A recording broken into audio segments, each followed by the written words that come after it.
आज भारत के एक स्पोर्ट्स लेजेंड हमारे बीच नहीं रहे। एक ऐसा इंसान जिन्होंने इंडिया में एथलेटिक्स को एक नया मुकाम पे पहुंचाया, लोगों में स्पोर्ट्स के लिए प्यार जगाया, जिसने भारत के लिए कॉमनवेल्थ गेम्स में पहला ट्रैक एंड फील्ड का गोल्ड मेडल जीता और 50 साल तक ऐसा करने वाला इकलौता इंडियन था, जिसके ऊपर ब्लॉकबस्टर मूवी भाग मिल्खा भाग बनी। और आप ये सुनकर हैरान रह जाओगे कि उनकी इस बायोग्राफी मूवी के लिए उन्होंने इस मूवी की डायरेक्टर से सिर्फ ₹1 लिए। मैं बात कर रहा हूँ मिल्खा सिंह सर के बारे में।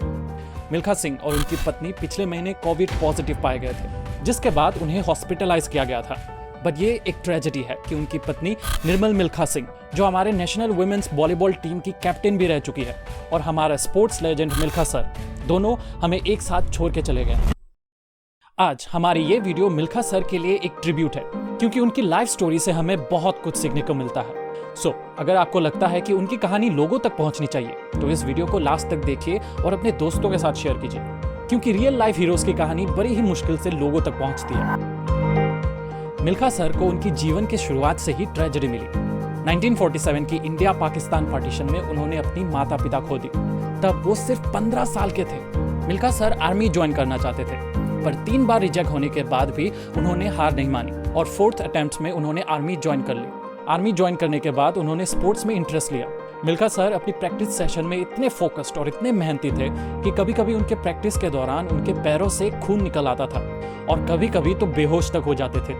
1958 एशियन गेम्स के दौरान मिल्खा सर की मुलाकात अब्दुल खालिक से हुई, जो उस समय की फास्टेस्ट रनर थे। उस मुलाकात के दौरान अब्दुल खालिक ने यह कहा था कि उन्होंने मिल्खा सिंह जैसे बहुतों को हराया और उनको कंपटीशन देने वाला वहां कोई नहीं है।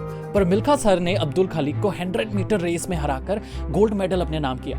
अगले दिन 200 मीटर रेस में उन दोनों के बीच में कांटे की टक्कर हुई, जिसमें फिनिश लाइन के ठीक पहले उनके राइट पांव में मसल पुल हुई और मिल्खा सर फिनिश लाइन पर गिर गए। और तब अब्दुल खालिक भी फिनिश लाइन पहुंच चुके थे। टक्कर इतनी ज्यादा थी कि जजेस को मल्टीपल एंगल से फोटोग्राफ इंस्पेक्ट करनी पड़ी और फाइनली मिल्खा सर की विक्ट्री हुई। और इस रेस का जिक्र उन्होंने अपनी किताब the race of my life में भी किया।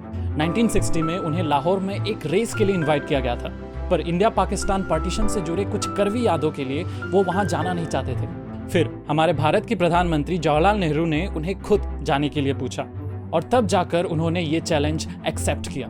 1958 के एशियन गेम्स की थ्रिलर के बाद उनकी राइवलरी और भी बढ़ गई थी और इंडिया पाकिस्तान के लोग इस क्लैश को एंजॉय कर रहे थे।